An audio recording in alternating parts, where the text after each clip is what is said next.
Dear students and welcome back to text book super coaching platform. तो text book के इस बेहतरीन platform के ऊपर आप सब लोगों का बहुत बहुत स्वागत किया जाता है। तो आज हम एक इम्पॉर्टेंट टॉपिक के ऊपर बात करने वाले हैं। बहुत सारे बच्चों की क्यूरी आती है, सवाल आते हैं कि sir can an average students crack the CSI NEET exam in 6 months. तो उसी का जवाब लेकर मैं आप सबके सामने हाजिर हुआ हूँ। तो जी हाँ दोस्तों, आप 6 मंथ के अंदर CSI नेट एग्जाम को क्रैक कर सकते हैं। सिर्फ CSI नेट एग्जाम को क्रैक ही नहीं बल्कि अच्छे रैंक के साथ में इसे क्वालिफाई किया जा सकता है। जो भी मैं इंपॉर्टेंट पॉइंट्स बताऊंगा, आप यकीन मानिए अगर आप इसे फॉलो करोगे तो आप खुद देखेंगे कि 6 मंथ के अंदर आपकी कितनी अच्छी रैंक आती है। ठीक है, बस बता दी जो भी आपको पॉइंट्स यहाँ पर बताया जाएगा उसे आपको अच्छे से फॉलो करना है। ठीक है, देखो सबसे पहला भाई आपको खुद के ऊपर भरोसा होना चाहिए। सबसे पहले जब भी आप कोई भी कॉम्पिटिटिव एग्जाम के लिए तैयारी कर रहे हैं तो उसकी तैयारी करने से पहले आपको खुद के ऊपर यकीन होना चाहिए कि हाँ ये एग्जाम में क्रैक कर सकता हूँ, आई कैन डू इट। तो बिलीव इन यूर सेल्फ। जब तक आप ये खुद के ऊपर आपको भरोसा नहीं आएगा आप एग्जाम को क्रैक नहीं कर पाएंगे। तो सबसे पहले एक बहुत महान शख्स है जिन्होंने एक बहुत ही प्यारी लाइन और बेहतरीन लाइन लिखी हुई है जिसे आप पढ़ सकते हैं। Believe you can and you are the half way there. जो रूजवेल्ट एक महान शख्स, उन्होंने लिखा है कि अगर आप सोचते हो कि हाँ ये चीज मैं कर सकता हूँ, कि हाँ मैं CSI नेट एग्जाम क्रैक कर सकता हूँ, तो आप अपनी आधी जर्नी पूरी कर चुके हो। आप आधी जर्नी समझ रहे हो, मतलब सिर्फ आपका खुद के ऊपर भरोसा होना आपकी आधी जर्नी को पूरा कर रहा है। तो बस आपकी बची हुई आधी जर्नी उसे कैसे कंप्लीट करना है उसे मैं बताऊंगा। ठीक है, तो सबसे पहले आपको खुद के ऊपर भरोसा आना चाहिए कि हाँ मैं इसे क्रैक कर सकता हूँ। ठीक है, तो आप आधी जर्नी आपकी कंप्लीट कर चुके हैं, अब बची सिर्फ आधी जर्नी। तो देखो, तो बस आपको ज्यादा स्टेप नहीं बताऊंगा, सिर्फ 3 स्टेप के अंदर आपकी मंजिल तक आप पहुंच जाएंगे। लेकिन ये 3 स्टेप भाई बहुत ही इसके लिए आपको संभल कर कदम रखना होगा। ठीक है, तो स्टेप फर्स्ट, जैसे आप मान लो यहाँ पर आप 0 से स्टार्टिंग कर रहे हो। ठीक है, तो सबसे पहले आपके लिए इंपॉर्टेंट बन जाता है यहाँ पर कंसिस्टेंसी। ठीक है, जो भी आप 6 मंथ्स दे रहे हो ना, 6 मंथ्स दे रहे हो ना, तो यहाँ पर आपके लिए कंसिस्टेंसी बहुत मैटर करेगा। ऐसा नहीं है कि भाई आज आप पढ़ रहे हो, कल पढ़ रहे हो, तीसरे दिन आप गायब हो जा रहे, नहीं, आपको डेली पढ़ना पड़ेगा। ठीक है, CSI नेट एग्जाम को अगर क्रैक करना है तो 6 मंथ्स आपको कंसिस्टेंसी के साथ में मेहनत करना पड़ेगा। कंसिस्टेंसी ही आपको आपका रिजल्ट ला कर देगी। ठीक है, तो कंसिस्टेंसी इंपॉर्टेंट है, डेली डेली आपको इसके साथ में जुड़ना पड़ेगा। स्टेप नंबर 2 क्या करना है आपको? Important focus on important core concept. Focus on important core concept. Core concept मतलब जो कंसेप्ट है, कंसेप्ट को अच्छे से समझिए, उसे क्वेश्चंस के ऊपर अप्लाई कीजिए। और जो ज्यादा वेटेज के टॉपिक है, जैसे आप जानते हैं कि coordination chemistry, organometallic, reagent, pericyclic, quantum chemistry, thermodynamic, ये बहुत हाईली वेटेज टॉपिक है। तो इसके जो कोर कॉन्सेप्ट है, जहां से मोस्ट रिपीटेड कॉन्सेप्ट पूछे जा रहे हैं, उसके ऊपर ज्यादा से ज्यादा फोकस कीजिए। जो कम मार्क्स के लिए पूछे जा रहे हैं, जैसे नेचुरल प्रोडक्ट, एक क्वेश्चन आ जाता है, उसके लिए अगर आप ज्यादा से ज्यादा मेहनत कर रहे हो तो ये सही नहीं रहेगा। जो कोर कंसेप्ट है जिससे आप ज्यादा से ज्यादा मार्क्स हासिल कर सकते हैं, उसके ऊपर ज्यादा से ज्यादा फोकस कीजिए, उसकी ज्यादा से ज्यादा प्रैक्टिस, उसकी ज्यादा से ज्यादा रिवीजन करना है। स्टेप नंबर 3, यहाँ पर आपका सबसे ज्यादा इंपॉर्टेंट पार्ट आ जाता है। यहाँ पर आ जाता है प्रैक्टिस क्वेश्चंस प्लस रिवीजन।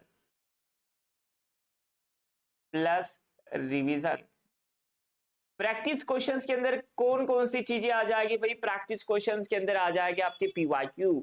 जब भी आप कोई कंसेप्ट, इंपॉर्टेंट कोर कंसेप्ट सीखोगे तो उसके PYQ लगाना ना भूलना। सबसे पहले PYQ से आपको आइडिया आ जाती है कि किससे कैसे क्वेश्चंस पूछे गए हैं, लास्ट 5 इयर्स के अंदर कैसे क्वेश्चन पूछे जा रहे हैं, इससे ऊपर क्वेश्चंस आया है नहीं आया, कैसी लेवल रह रही है।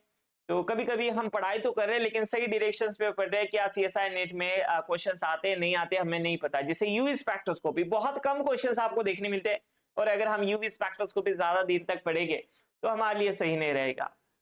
इसीलिए प्रैक्टिस क्वेश्चन जब आपके PYQ हो जाएंगे तो फिर आप गेट के PYQ सॉल्व करना, सेट के PYQ सॉल्व करना है, और साथ ही साथ रिवीजन करना है। जो भी हम थ्योरी जो पढ़ेंगे ठीक है, जो भी आप क्लासेस से पढ़ते हो, जो भी आपके पास अपडेटेड जो भी थ्योरी नोट से, रेफरेंस बुक से जो भी आपका जो कंटेंट बनाया गया है, उसे आपको फॉलो करना है। ठीक है, तो एक बेहतरीन लेवल पर आपकी रिवीजन होना चाहिए। तो सबसे पहले कंसिस्टेंसी, जो डेली आप पढ़ाई करेंगे, डेली लेक्चर्स देखना पड़ेगा, डेली आपको ऑर्गेनिक इनऑर्गेनिक, ऐसा नहीं कि बस आप ऑर्गेनिक पढ़ रहे हो या फिर इनऑर्गेनिक और फिजिकल को आप भूल जा रहे हो। ठीक है, ऐसा ना करें, तीनों को इक्वल प्रायोरिटी देते हुए आज ऑर्गेनिक पढ़ लिया, ठीक है, दोपहर में इनऑर्गेनिक पढ़ लेगा, अगर टाइम मिलता है तो शाम में फिजिकल पढ़ लेंगे या फिर कल मॉर्निंग में फिजिकल पढ़ेंगे। तो कंसिस्टेंसी तीनों को मेंटेन करते हुए आपको चलना है। साथ ही साथ इंपॉर्टेंट कोर कंसेप्ट पे फोकस करना है। Practice questions, practice makes man perfect. जैसे हम कोई भी प्लेयर को देखते हैं, मैं अक्सर एग्जांपल देता रहता हूँ कि हम जो भी कोई प्लेयर्स को देखते हैं तो हम कितने आसानी से कहते हैं कि भाई क्या कितना अच्छे से ये कवर ड्राइव खेलता है। जैसे हमारा विराट कोहली हम सबका फेवरेट प्लेयर है, तो हम सब जानते हैं उनके कवर ड्राइव के, पूरी दुनिया दीवाना है भाई। तो लेकिन हम सिर्फ एक मैच से उनके इम्प्रेस हो जाते हैं, लेकिन उनके सालों के पीछे की जो मेहनत है, वो एक ही शॉट को प्रैक्टिस कर रहे होते हैं। जैसे सूर्य कुमार यादव है, हम उसे इंडिया का 360 प्लेयर कहते हैं।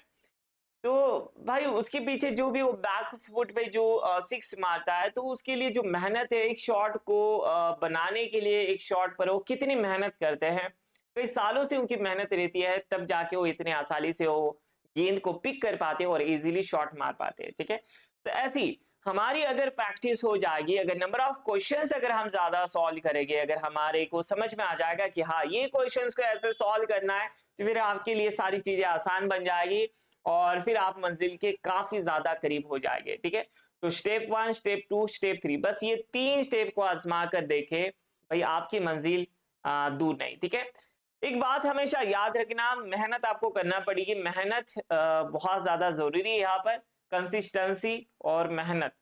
कामयाबी की एक बहुत खास बात होती है ना कि मेहनत करने वालों पे वो फिदा हो जाती है। तो आपको कंसिस्टेंसी के साथ में आपको डेली मेहनत करना पड़ेगा, तब जाके आप डे बाय डे आगे बढ़ोगे। स्टेप 1, 2, 3। और टाइम मैनेजमेंट आप अपना खुद का एक शेड्यूल बनाइए कि प्रैक्टिस क्वेश्चंस कब करें, उसके बाद में रिवीजन कब करें। ठीक है, तो ताकि आप एक जो 6 मंथ्स है, 6 मंथ्स की जैसे हमें कुछ चीज बार बार दोहराई जाती है तो उस चीज की आदत लग जाती है। तो ऐसे ही अगर हम एक ही चीज को बार बार दोहराए गए, चाहे जो भी प्रैक्टिस क्वेश्चन से एक टाइम स्लॉट उसका फिक्स कीजिए, रिवीजन के लिए अलग कीजिए, ताकि हमें आदत बन जाएगी और 6 मंथ्स तक हमारा एक बेहतरीन रूटीन बैठ जाएगा। उम्मीद करते हैं कि ये जो भी 3 स्टेप आप लोगों को बताए, ये आपको अच्छे से समझ में आ चुके हैं। तो ये तो भाई बाकी की जर्नी, सबसे पहले शुरुआत बहुत ज्यादा जरूरी है और मुझे लगता है कि ये शुरुआत हो चुकी होगी। आपको अपने खुद के ऊपर भरोसा होना चाहिए सबसे पहले, तो आप अपनी आधी जर्नी पूरी कर चुके हैं। अगर आपको सीएसआई नेट एग्जाम से रिलेटेड अगर कुछ भी क्यूरी है और आपको लगता है कि हाँ मुझे ये डाउट खटक रहा है या फिर ये क्यूरी है समझ में नहीं आ रहा है, तो आप मुझे कमेंट बॉक्स में जरूर बताएं। ठीक है, मिलते हैं फिर हम नई सेशंस के अंदर, तब तक के लिए thank you guys, thank you so much for watching and happy learning, take care everyone and see you again in the next video.